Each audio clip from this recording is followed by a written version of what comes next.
hiyo naambia very clear, hana ubavu mkuu wa wilaya yoyote wa kuniweka ndani kwa sababu ya habari ya Simba na Yanga.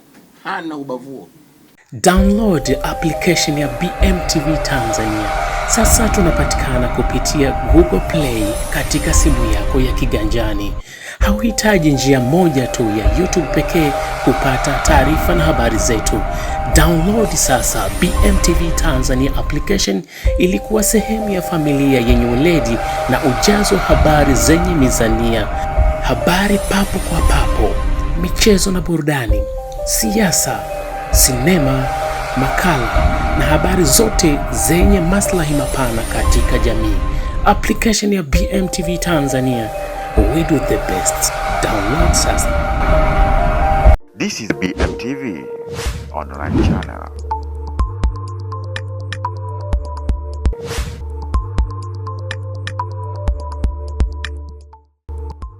Muongelee Dar es Salaam, haifai kuongelea Mwanza, unajua. Akaambia hapa, mimi kunapokuwa na tukio lolote, ninapokuwa kokote, najua salamu zetu zitafika. Na nimefanya hii nadhani mara ya 3 nishakufanya press hapa Mwanza. Mara moja nilifanyia uwanjani Kirumba, mara ya pili nikafanyia pale JB Del Monte, na hii ya 3. Kwa hiyo kama kuna jambo ambalo nadhani linaweza likafaa kuongelewa kokote tutakapokuwa, vyombo vyote vipo hapa na baadhi yenu nawafahamu. Kwa naamini kwamba Watanzania watasikia kile ambacho mimi nataka kukizungumza leo. Mimi jana kwa bahati mbaya sana, kama unafahamu, tuko na mechi Shinyanga. Kwa hiyo nilifika hapa Mwanza asubuhi sana na nikaenda hotelini. Baadaye wenzangu wa tawi la Mwanza wakanifuata kunichukua kunipeleka Shinyanga. Kwa hiyo muda mrefu nikawa niko barabarani, na nilipofika pale Shinyanga nikawa na mapilika ya mpira. Lakini mchana nikiwa kambini kwetu Shinyanga, nikaanza kupigiwa masimu, bwana, kuna mtu huko leo anakutukana na kudhalilisha na nini. Bahati nilikuwa na CEO wetu wa Simba. Basi hatukupata muda mrefu of course wa kuisikiliza kwa muda ule, sababu akili yetu kwanza ni kuhakikisha kwamba tunashinda. Kwa hiyo tukasema baadaye tutasikiliza vizuri.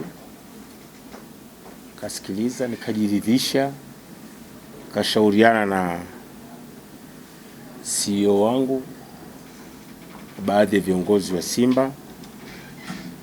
Lakini katika sababu ile jambo vivyo lilikuwa linanigusa moja kwa moja kama Haji, pata ushauri wa kifamilia na ushauri wa wataalam, kaona nizungumze na Watanzania kupitia nini wanahabari.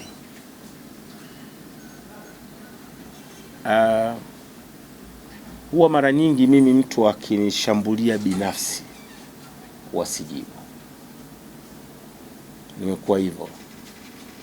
Yaani mtu akishambulia Simba huwa anakuwa mkali kama pilipili, lakini akinishambulia Haji kama Haji huwa sihangaiki naye hata siku moja. Nimefanya hivyo siku zote,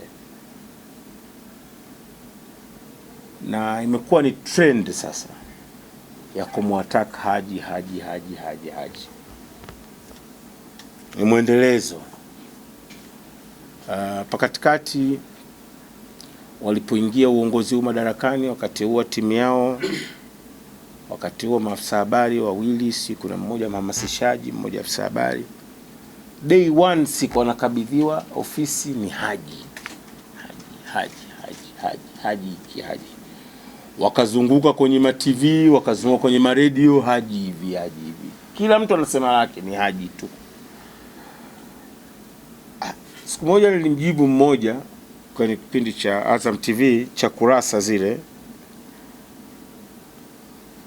lakini nashukuru baada ya pale hakuendelea tena. Yule mwingine mimi nikasema simjibu kabisa, lakini kwa sababu anafanya makosa yale na yeye anataka kuonyesha mimi sijui kitu, mimi wanatumia forum. Mimi na forum yangu ambao wote mnaifahamu, Instagram page yangu na kusqueeze kidogo kule lakini sendi kwenye vyombo vya habari wala sijai kumzungumza kokote. Kiacha maboko wanaofanya na kupeleka kule Instagram na nawaonyesha Watanzania aina ya watu ambao wameletwa kwa ajili ya kushindana na Haji. Lakini kwenda kujibizana wewe kwenye vyombo vya habari kukusema sijui hiki kweli Haji siwezi kufanya hivyo. Sasa jana baada ya kusikiliza nikagundua kuna maeneo matatu natakiwa niyajibu na niyaseme na Watanzania wayasikie. La kwanza ambalo kusema ukweli limerudiwa, yani aliyelisema yeye Jerry Mullo, hii ni mara kama ya 10 analizungumza, lakini nishamsikia msemaji mwingine anaitwa nani, Nugas, na kishalisema, na baadhi ya washabiki wa Yanga kwenye mitandao wanalisema, wanalirudia sana. Nikaona nataka niliweke very clear. Haji, Mungu kwa matakwa yake, mwaka 2016 ilikuwa nakumbuka mwezi wa Ramadhani 2015 16, yes, sababu Mheshimiwa Rais alikuwa ameshaingia madarakani, ilikuwa kipindi cha likizo. Nililala tu siku moja, nikaamka asubuhi macho hayaoni. No, tena nilistuka usiku saa 8 usiku, macho hayaoni. Sikujigonga mahali, sikuwa naumwa kichwa, sikuwa nafanya chochote, hayaoni, blind kabisa. Kaamsha mke wangu ambaye aliskani, wasioni, na uoni, sioni kabisa. Alishika mkono akaniingiza washroom, kanirudisha. Yani ananifanya hivi sioni. Lakini tukaambiana, tusema labda tusubiri asubuhi. Angalia nguvu ya Mungu, alinipa nguvu nikalala tu. Yani baada ya pale, unajua jambo la kutokuona, usingeweza kupata usingizi tena. Mimi nimerudi nikalala, nikamwomba Mwenyezi Mungu, akasema wewe tuone kuche. Mekuche hili moja likawa limepata nguvu kama asilimia kama 10 mpaka 20. Kwa hiyo ni kama unaona kwa mbali, lingine halioni kabisa, completely halioni. Kwa hiyo nikatoka nikaanzia CCBRT Dar es Salaam. No, nilianzia Ocean Road. Kama wakati kwa Dr. Mahunda, Profesa Mahunda ampigia, akanishauri niende CCBRT. Wakahangaika na vipimo vyao, wakafanya na matibabu yao, nikapelekwa na kuna hospitali moja wa Turuki pale kwa Morocco. Walihangaika sana sema kweli. Hatimaye wakaamua madaktari nipelekwe nje, aidha Uturuki au Ujerumani au India. Kwa kiwango kile kilikuwa asilimia kama 30 mpaka 40 jicho moja lilikuwa linaona. Lingine waliweza kujitahidi sana madaktari wa hospitali za Tanzania na Wizara ya Afya.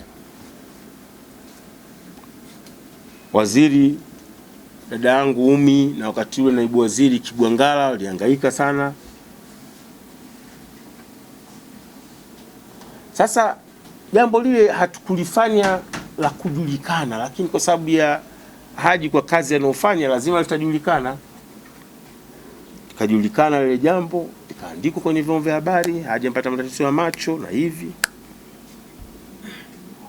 Sikuwahi kusema mahali kokote kwamba nichangiwe wala naomba mchango. Sikuwahi kuomba kokote pale. Mtu akinionyesha message au gazeti au clip kwamba nilitangaza mahali nina shida ya kuchangiwa ili nikatibiwe, kokote sijakuomba, sijawahi. Lakini kwa kuwa Simba na Yanga ni watani wa jadi na tumekuwa na huruka hizo, kuzikana, shabiki wa Simba akifa, kusaidiana kwenye harusi. Mmeona hata harusi za wachezaji wetu wakioa wachezaji wa Simba wanakuepo, bila shaka wanachangiana, wanakuepo wa Yanga. Ndio utamaduni vizazi na vizazi na vizazi, tumerithi hivyo. Kwa nia nzuri Siku moja akanipigia simu Jerry Muro, wakati niko katika maandalizi ya safari ya kwenda India.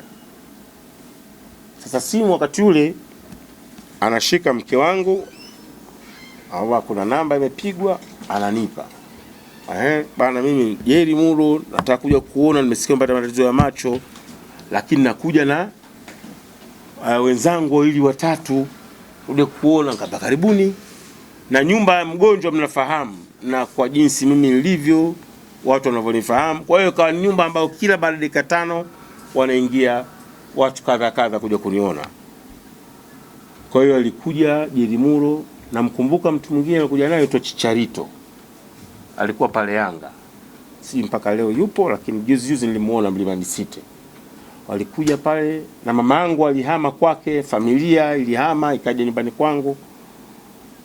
Kwa basi sisi tumekuja, tumesipanda pole sana na hivi, lakini sisi wanachama washabiki wa Yanga, kuna group letu moja la WhatsApp, tumechanga kiasi cha pesa milioni 1 tukuletee kama kunogesha utani wetu na ushabiki wetu, kwamba mpira sio uadui, sababu unaumwa zikusaidie katika jambo lolote.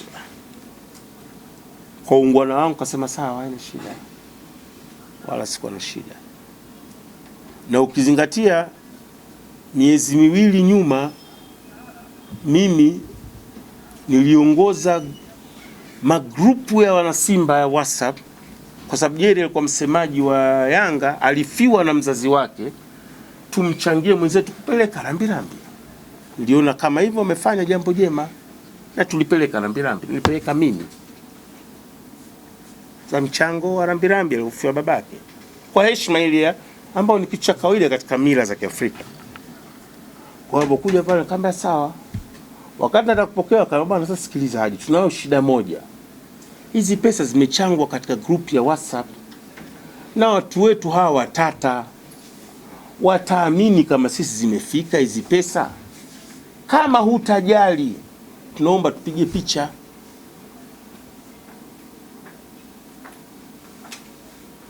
Mamangu alikuwa hapo mzazi. Na mama wasemaje, wako haina shida. Kutengeneza uaminifu kwao, wasijue kaonekana wamezila. Sema basi nikakubali kupigwa picha. Sasa pesa milioni 1 walizochanga kwenye magrupu ya WhatsApp ya Yanga. Matibabu yangu yaligharimu $23,000. Wakati ule yani nilikuwa natafuta kama milioni 50 ili niweze kurudi katika uzima wa macho yangu. Abasi mratibu wa Simba anafahamu namna ambavyo tulivyohangaika licha kupata hizo pesa, lakini kuipata hiyo hospitali best ya kunirudishia uhai wa macho yangu, familia yangu, wazazi wangu, ndugu zangu, mimi mwenyewe, klabu yangu ya Simba, rafiki zangu wa Kariakoo nilokuwa nao, lakini rafiki zangu ambao niko nao hivi sasa wanaitwa KT, ambapo basi naye ni mwanachama wa KT Group. Zilipatikana $23,000 kwa muda wa siku 2, 2 nights. Yani ilivyoonekana tu budget $23,000 siku 2. Wala sio mpira huo. Kwanza sio kweli. Milioni 1 yao nilichopanga sasa, sababu limerudiwa mara nyingi. Nimwambia msaidizi wangu, mimi siwezi kwenda Yanga. Kesho asubuhi saa 2 mimi nitakuwa nimefika Dar es Salaam. Aje nichukue airport, nimpe milioni 1 akaipeleke Yanga. Sio vizuri kurudisha kitu chosaidiwa na wengi, lakini kwa hili ilipofikia ni kuidhalilisha familia yangu, ni kuidhalilisha wana Simba, lakini kuonyesha sio ungwana. Milioni 1 ni kitu gani? Halafu umetoa kwenye group la WhatsApp. Yeye anasema ndio umenitibia. Yanga hajawahi kunitibia mimi. Milioni 1 mimi nimetibiwa kwa $23,000. Hata sikumbuka kwa sababu haikuwa katika budget ya $23,000. Hasa kwanza hakunitibia yeye. Lakini nimepanga kesho arejeshewe pesa yake asubuhi. Tena irejeshwe Yanga kwa sababu alileta yeye kwa niaba ya Yanga. Ipelekwe, labda itawasaidia katika mambo mengine. Milioni 1 itapeleka cash. Isije siku nikafa watoto wangu au familia yangu kasimangwa. Siwezi kukubali hilo jambo. Mimi tushawahi kuchangia mara kadhaa mambo ya Yanga, ikiwemo msiba baba yake mzazi. Mimi nimetoa pesa yangu mfukoni ya mafuta ya gari, lakini sikuwahi kusema, na najisikia vibaya sana kutamka hili neno, najisikia vibaya kusema kweli. Lakini alilazwa Central pale, polisi anajua chakula tunatoa wapi, nani alikuwa anampelekea chakula pale alipokamatwa na pingu zile. Hatuwezi kusema haya, na sio kwamba hatuna vinywa, tunafunga ndimi zetu katika mambo personal. Kwa hiyo niwaambie Watanzania, hajawahi kunitibia mimi kwa sababu hana uwezo huo. Mimi nafahamu hana uwezo huo, kwa sababu hapa katikati baada ya kufukuzwa Yanga, Mwenyezi Mungu nilinde bwana, si nikasema maneno mengine baadaye. Nilije la pili. La pili, ameniita mimi ni msukule.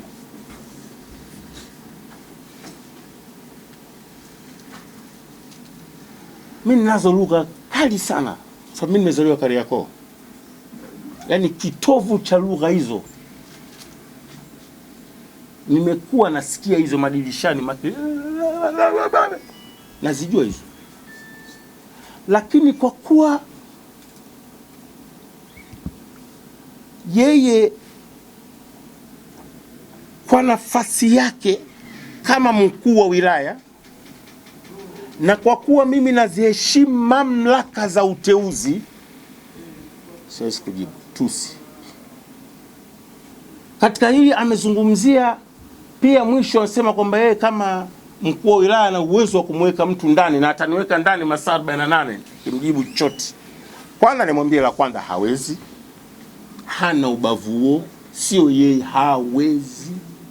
Hiyo naambia very clear, hana ubavu mkuu wa wilaya yoyote wa kuniweka ndani kwa sababu ya habari ya Simba na Yanga, hana ubavu huo.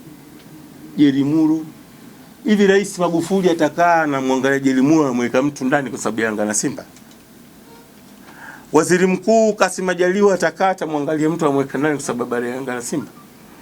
Halafu waziri wa TAMISEMI Jafo kila siku analirudia, hizi nafasi mlizopewa sio kwa ajili ya kuweka watu ndani.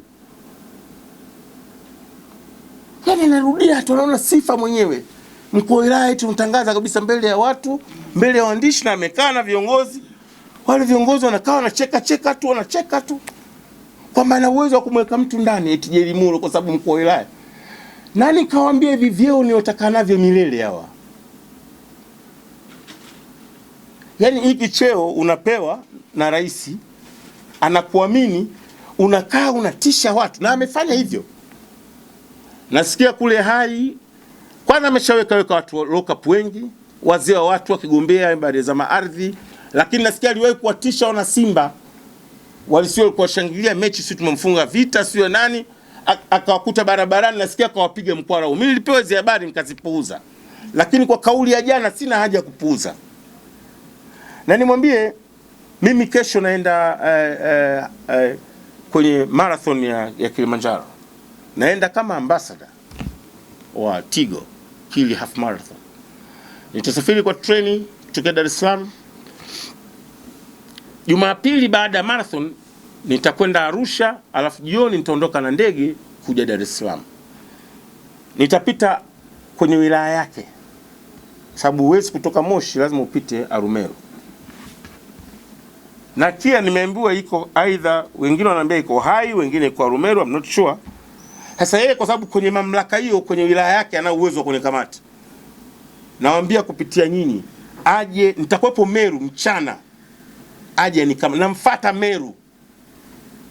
Kama yeye mwanamume kweli, rijali, DC rijali kabisa. Narudia, kama yeye mwanamume kweli DC rijali, ingawa najua hana urijali huo kwa sababu mpaka sasa hivi hajulikani atakazaa lini, mwambieni aje Arumeru. Nitakuwepo kwenye Kili Half Marathon. Ajaribu, athubutu, kama nchi yake peke yake, kama rais wa nchi na viongozi wa nchi watamwachia, ajaribu kuja kunikamata. naongea kweli? Rais Magufuli atakubali mtu mmoja aone watu kisa kampa UDC? Atakubali rais? Waziri mkuu atakubali? Mheshimiwa Jafo atakubali? Lakini mimi yote hayo hiyo ujinga wake katika kitu ambacho nimesema lazima nitakuja kulisema ni kudharau dini yangu kisa UDC wake. Hilo siwezi. Niko tayari kufa, niko tayari kwenda jela, niko tayari kupigwa risasi hadharani kutetea Uislamu wangu. Nichezee katika maeneo yote, usinichezee katika imani ya dini yangu. Hivyo kwa mtu yoyote hapa hawezi kubali kuchezewa katika imani ya dini yake. Mnamuomba sana Mheshimiwa Rais. Juzi umesema jambo kubwa kuhusu mtu aliochana kitabu cha Mwenyezi Mungu Qur'ani. Naomba katika hili na naomba na Waislamu wote wa nchi nzima wote katika hili tusimame pamoja, haijalishi uyanga wako wala usimba. Kudharau kazi ya mwalimu wa madrasa ni kudharau Uislamu, kuonyesha elimu ya madrasa haina faida yoyote, kuonyesha mwalimu wa madrasa ni takataka, kuonyesha mwalimu wa madrasa si lolote si chochote, kwa kujitapa wao na masters. Huo walimu wa madrasa wa kunikashifu nao mimi ndio umenifanya niwe haji hapa.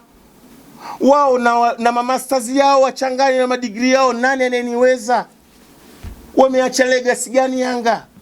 Wameisaidiaje klabu yao? Mimi leo nikisema kauli yangu inafika, wana Simba wananisikia, twendeni uwanjani, tunajaza uwanja. Nimefanya hivyo mara kadhaa. Leo nimeongoza idara ya habari na mawasiliano. Social media accounts za Simba hazifanani na za klabu yoyote Afrika Mashariki na ya Kati. Hata nusu mechi moja, yani kujaza uwanja, zaidi ya mechi ya bure Yanga TP Mazembe.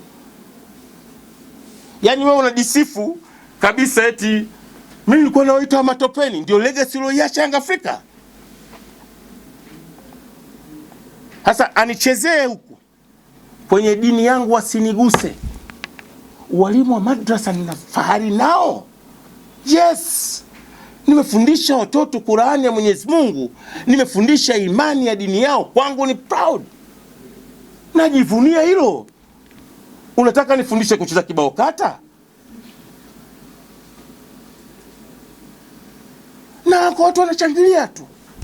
Kakane ule mwingine pale makamu mwenyekiti anashangilia. Inatukana dini ya Mwenyezi Mungu, dini ya Kiislamu. Ukisema anajua nini zaidi ya mwalimu wa madrasa ndio walimu wa madrasa.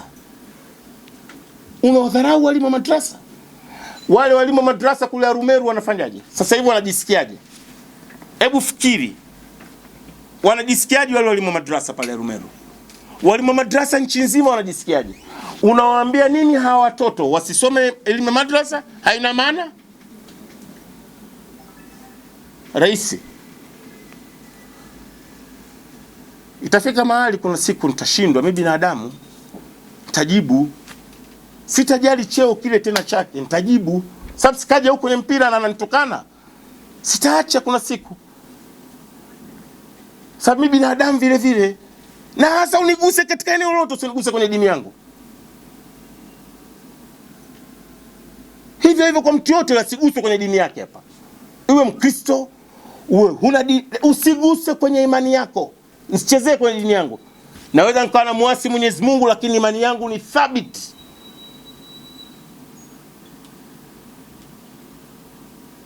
Unanitukana mtu msukule, we DC. Hivi mimi nikitoa matusi kweli itawezekana?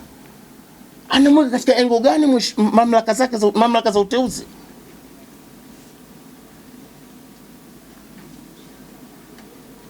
Yani kabisa mnampa mtu platform ya kuja klabu Yanga aje kutukana watu. Kisa tu haji huyu Mungu kampa tu. Unajua wao sasa hivi nini kinachowapa tabu? Wale wasemaji wote ni choyo, chuki. Wana choyo na chuki, hasadi. Wamekaa pale kakaa miaka yote hajawahi hata kupata tangazo la kutangaza vijiti vya meno. Hata la kutangaza vijiti vya meno, lakini mimi brand ambassador makampuni kama 10. Watakosa kunionea choyo? Watakosa kuwa na jealous? Hasadi. Uwezo wao ni mdogo, yani wale wote kikundi chao, wale wote uwezo wao hafikia hata robo. Ni mwalimu wa madrasa mimi. Wao na madigrii yao hata robo wanifikii. Hawajui football, hawana historia. Wamuulize pale hivi, waanza kataja wale Fumo Felician alikuwa mchezaji Yanga mwaka gani? Nisende mbali miaka ya 80, nimtajie Fumo tu. Hivi wale wasemaji wa Yanga ukimiza kuna mtu anamjua hata Msonga Rashid pale. Wale pale. Hivi unaanzaje kwa msemaji hujui klabu yako? Hiyo ndio tabu. Mimi najua my team, my club, historia yake. Najua football ya Tanzania. Wana jealous, wana roho mbaya, wana chuki. Unashindana na mtu aliyepewa na Mungu. Hivi unatoka huko DC unakuja kumtukana Haji. Kweli? Guys, mimi sitaki kusema mengi, lakini natarajia kwamba itakuwa mwisho. Akirudia, sio mkuu wa wilaya yoyote kuntukana kwa sababu ya chuo chako, sikuachi. Natarajia serikali itasema jambo. Mimi siwezi kudhalilishwa, mimi sio msukule. Mimi mbona siwatukani mama zao, siwatukani mambo yao, siwatukani vitu vyao? Sababu mkuu wa wilaya tukuogope? Hani mkuu wa wilaya wapi? Hivyo mkuu wa wilaya wote nchi nzima wangekuwa wanatukana watu. Hivi mshe kusikia mkuu wa wilaya yote kama mtu msukule au kadhalilisha dini ni yetu. Kwa hiyo peke yake ndo mkuu wa wilaya. Amemtukana Mohamed Mo. Alafu jana naongopea na nyinyi mmekaa waandishi. Unajua Yanga tunafanya badiliko ya kiutawala. Nimetoka mimi, sio amekuja Dismas. Yanga alifukuzwa na Manji. Pumbavu wanasema alifukuzwa. Aliondoka akakaa mtani miaka 2 ndio kaokotwa kapo DC. Anaongopea watu wanasema nani alimwambia hivyo? Yaani unifasiria tujui. Kafukuzwa hadharani, kamtukana Manji, kamtukana makamu mwenyekiti Clement Sanga, wakamfukuza the next day. Na wakati anafukuzwa kwa kafungiwa na TFF. Si miaka 3, si miaka 2, muongo mkubwa. Yeye alifukuzwa. Yanga muongo, alifukuzwa. Hakuwahi kufanya mabadiliko ya ina maana aliachia mwenyewe pale Yanga. Unaoje kwani aje aondoke? Jamani si ndio jile yani niondoke? Kwani acha kazi Simba? Eti kwa sababu nipo napendwa. Wana Simba wanaridhika na kazi yangu. Wao nataka niondoke. Yaani jamani si mbaya wazi. Kwa yani kiasi cha hofu kwao wanatamani nife. Kwanza usalama wangu sasa hivi ni mdogo. Sasa hivi usalama wangu ni mdogo, siwezi kutembea peke yangu. Wana Simba wanilinde, serikali nilinde. Sasa hivi naweza nikapigwa risasi. Kama watu washafikia mahali wanataka niondoke, hawashindi kuniua hawa. Yes. Wanataka niwekea sumu, sasa hivi mimi siwezi kutembea pale peke yangu, siwezi kula peke yangu. Yaani mtu unakaa mwenyekiti wa klabu, katibu wa klabu, wasemaji wamekaa kikundi cha watu 3 wanacheka kabisa kwa nini haja aondoki Simba. Yaani Simba si ndio waseme wao nini na usuni sasa. Sasa hawezi kunipiga risasi mimi. Na kuzensali swali. Watanipiga risasi. Usalama wangu mdogo watanipiga risasi hawa. Serikali naomba nilinde. Mimi nikifa leo katika mazingira yoyote, hawa watu wanatakiwa waulizwe. Sababu kama wako tayari kunitoa, unanitoaje Simba ambao wewe haikuhusu? Usalama wangu kwa sababu mpira sio chuki jamani.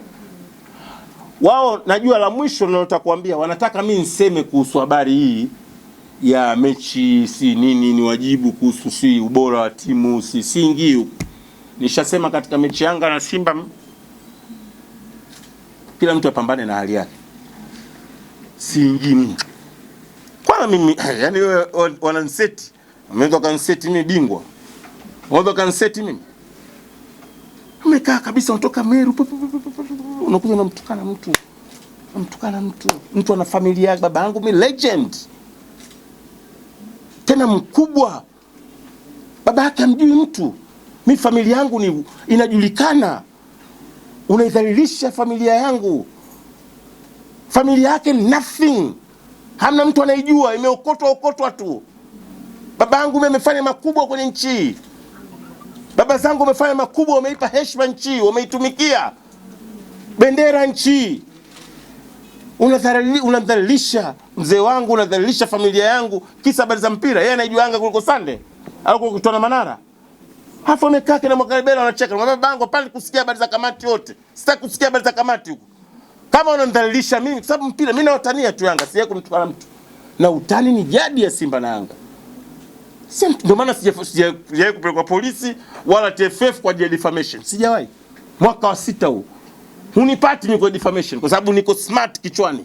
Najua huu ni utani, hii ni defamation. Sasa hiyo journalist washtaki, wasimpeke mtu mahakamani.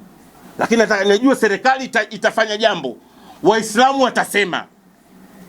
Ukichezea dini yao Waislamu hawakuachi. Na sifanyi uchochezi, katisema kweli mimi simesikia hakudharau walimu wa madrasa. Waislamu watasema tu na watamfiatua. Watamwacha, watafiatuka kila mtu kwenye engo yake, kila mtu atafiatukia kwake. Mwisho niwashukuru na mtania radhi kidogo. Mwishoni huku nilikuwa mkali kidogo kwa sababu na mimi kama nilivyowaambia ni binadamu. Lakini nashukuru sana. Timu imeondoka leo Dar es Salaam, watakuwa kwa mapumziko. Kesho timu inaingia kambini na training moja kwa moja. Na jana nilizungumza na walimu, baada ya kesho kuingia kambini itakuwepo mpaka baada ya mechi ya Singida wachezaji wetu watakaa kambini. Yaani baada ya mechi na KMC hawaendi majumbani na Azam na hiyo inayofuata mpaka na Singida. Kwa hiyo ndio ratiba yetu ya Simba Sports Club. Asanteni sana. This is BMTV online channel.